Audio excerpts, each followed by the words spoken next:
bienvenue à Découverte. Ici Charles Tisser. L'émission d'aujourd'hui portera sur les conflits entre les Autochtones et les Blancs du 16e siècle à aujourd'hui.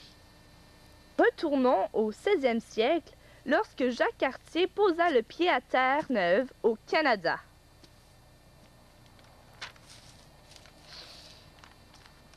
Cette terre appartient désormais à la France. Or, cette terre était déjà occupée par les Autochtones. Bonjour. Allô? Quelques semaines passèrent sans problème, mais soudain arriva le froid. Les colons n'étaient pas préparés à cet hiver hors du commun.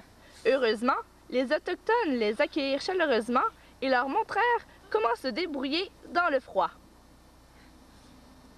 C'est ainsi qu'ils commencèrent à faire du troc. Les Européens échangeaient des armes contre de la fourrure. Les colons exigeaient autant de fourrure que la hauteur d'un fusil. Cet échange était loin d'être juste. C'est ainsi que débutaient les premiers petits conflits.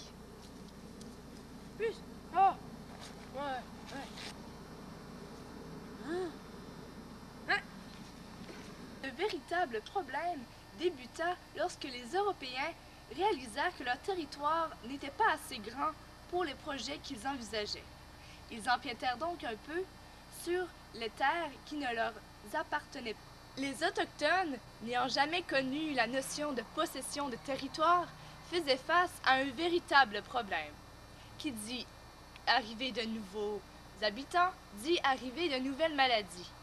En effet, les colons amenèrent avec eux des maladies comme la rougeole, la variole et le rhume. Des maladies dont les Autochtones étaient vulnérables.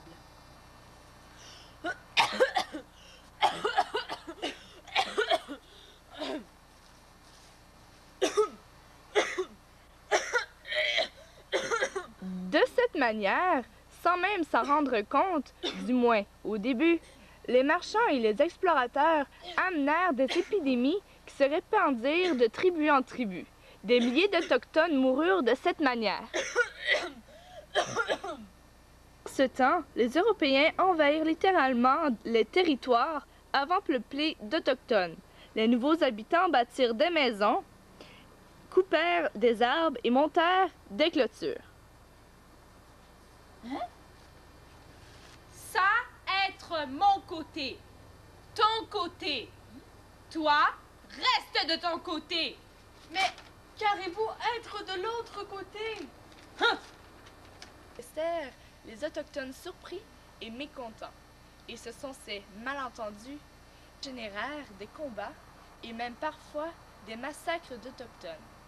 Maintenant que nous savons d'où vient le problème, serait-il possible d'établir une entente? Je suis en compagnie de deux personnes qui nous feront part de leur point de vue. À ma gauche, voici Kedjaük, descendant direct d'une lignée d'Autochtones, et à ma droite, Ginette Lacroix, québécoise de souche. Salut! Bonjour. Alors, mesdames, nous sommes réunis aujourd'hui pour déterminer s'il serait possible d'établir une entente entre les Autochtones et le reste de la population canadienne. Oui. Alors, tout d'abord, Kedjaük, quel est votre point de vue? Alors, je pense que oui, il serait possible d'établir une entente. Seulement, je pense pas que la solution, c'est de nous isoler du monde et de nous mettre dans des réserves. Je pense que nos enfants devraient avoir le droit à une aussi bonne éducation qu'un enfant qui ne vit pas dans une réserve.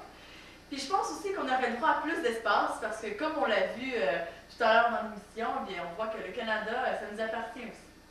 Bien. Et vous, Ginette, qu'en pensez-vous?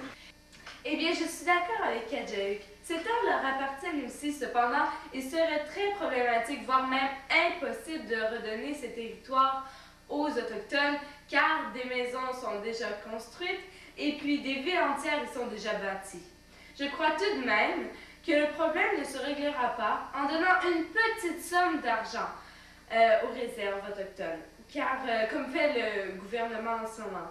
Il faudrait que les Autochtones puissent eux aussi avoir un pouvoir politique. Je suis tout à fait d'accord avec vous, mesdames. Alors malheureusement, c'est déjà la fin pour cette émission. Ici Charles Serre et on se revoit la semaine prochaine.